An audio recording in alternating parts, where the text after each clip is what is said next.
So one thing, I'm not going to ask you what is queer, but one thing that comes up in the All Sound is Queer piece is a kind of ambivalence about like indexical representations of sex recorded, like the orgasm track in all of these songs and stuff. So maybe just since it is the year of sex, you could talk a little bit about, like recording sex, recording the body, recording bodily fluids would be another sort of famous Matmos moment, and sort of how you think about that in relation to like how to represent sex, I guess, or how have you guys thought about that over time? It's a real challenge. I mean, there's recordings of people having sex on like psychic TV records. There's recordings of Genesis and Caress having sex. And I always felt, and I love some of the recordings that do that.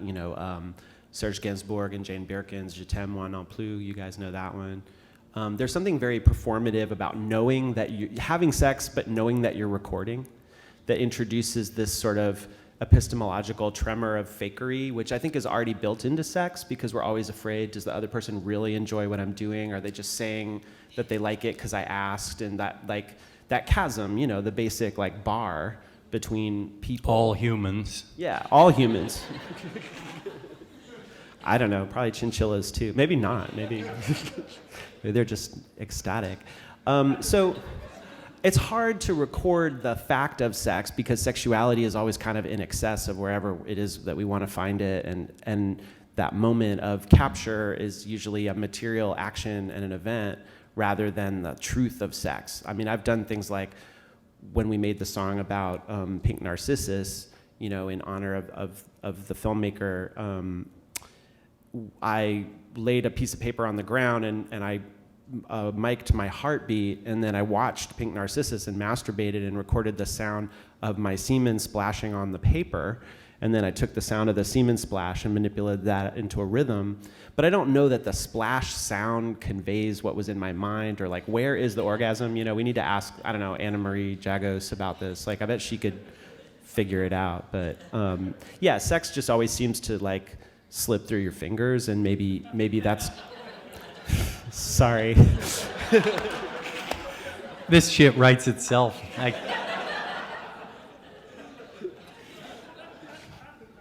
Martin, I really wanted to take up on your after sex, we do the laundry joke, because, I mean, we grew up in Kentucky together. We're all aging, and, it is interesting. It's kind of deep to see you guys do an album about your washing machine. It is. I mean, and so anyway, I just wanted to kind of like ask about how you were inspired to do it. Like, when did you get the idea? How did it all come about? Drew and I take turns being in charge of the records, and Drew always comes up with these incredibly elaborate, takes half an hour to explain to a person in a bar, like what I'm working on, and I always like pendulum swing back the other way. And make things incredibly simple, kind of really just in childish reaction to Drew. Like, again and again, for decades, we've been doing this. 23 loving years. Hand, Drew became a professor and works all the time now, and I do all the housework. And the washing machine is in the studio, or the studio is in the laundry room, depending on how you look at it, because it's not very fancy. It's just a big room with those things in it. And I don't know. I use it all the time. I think about it. I think about getting my whites whiter than white, and, like how to make his colorful socks stay colorful. And stuff. I mean, I think about laundry. So yeah, it's definitely part of my daily life, and it has all the things that music has. It has rhythms, and it has periodicity where it does something for a while, and then it stops and it does something else, and then it goes back, and it goes back to that first thing, just like people love music that does that. It seems to go on forever, which people seem to like also. Yeah, and it ends like you suck. No, it ends with a bang. Yeah, I mean, it just, I fell in love with a boy when I was in high school who was a drummer, and he was an inveterate tapper on things, and I was like, I want to be like you. And I picked up that habit, and poor sad man is now like just the father of children and never plays music anymore. And it is hilarious that I'm here doing this.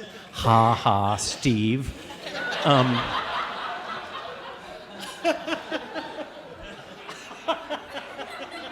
And I picked up that habit, and I know whenever I look at any object, I mean, I don't, whatever, I've never played a nuclear, power plant or whatever, but I can look at things and know what they sound like when struck. And washing machines, American washing machines of a certain age, are great drums. Like, they just sound great. I think we're going to fly it to Europe to do the European tour. Well, it's going to go on a ship, actually. Yeah. Oh, we're going to ship it. Sorry. Well, I did. I guess I did want to ask about because, since your guys' music, since your general genre is electronic music, it's indexed to a certain kind of gay male life, gay male history.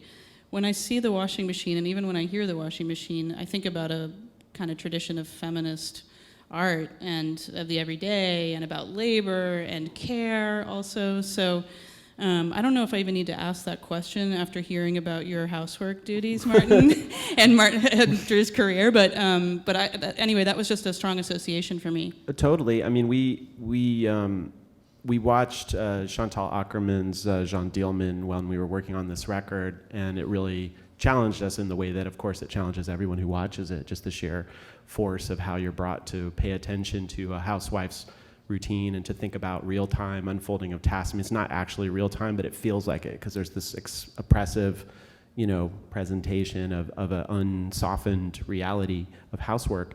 And I think it kind of gave us the courage to in our own way to okay, let's just have 4 minutes of the record that's just the washing machine, and we don't change it, and we let it be. And that's hard, because art, you're supposed to express yourself or show that you worked hard or something, and and we do that a lot. There's a lot of intensive manipulation to make it musical, but Ackerman's way of thinking about women's work and the time that it takes, and that you can't fast forward it, that you have to be with it and in it. That's part of why the concert is the way that it is, that it's structured around taking the time and being defined by a task.